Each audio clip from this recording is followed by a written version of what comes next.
నేను ఒక డివే చూపిపోతున్నానండి. ముందుగా ఒక ఇంట్లో ఉన్న పాత బన్నీని ఒకటి తీసుకొని ఇలా సన్నగా తాళ్ళులాగా కట్ చేసుకోవాలి. ఇదిగో ఇలా కట్ చేసుకొని వీటిని ఇట్లా మెత్తగా ఉంటుంది కదండి బన్నీ అనేది, ఇట్లా లాగితే సన్నగా తాళ్ళు అలా పొడవుగా అవుతాయి. ఇలా అన్నీ కూడా ఒక 5, 6 చేసుకోవాలి.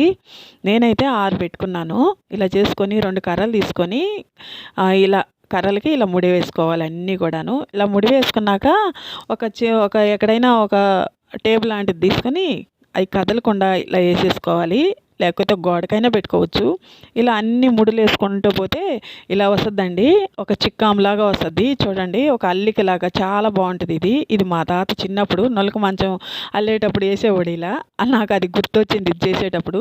తర్వాత దానికి ఒక అట్ట ముక్కకేసి తాళ్ళు కట్టేసేసి ఇలా తగిలించి ఇక్కడైతే ఒక చిన్న మనీ ప్లాంట్ పెట్టాను బాటిల్తో కట్ చేసి. చూడండి ఎంత బాగుందో, చాలా బాగుంది. మీకు నచ్చితే లైక్ చేయండి, షేర్ చేయండి.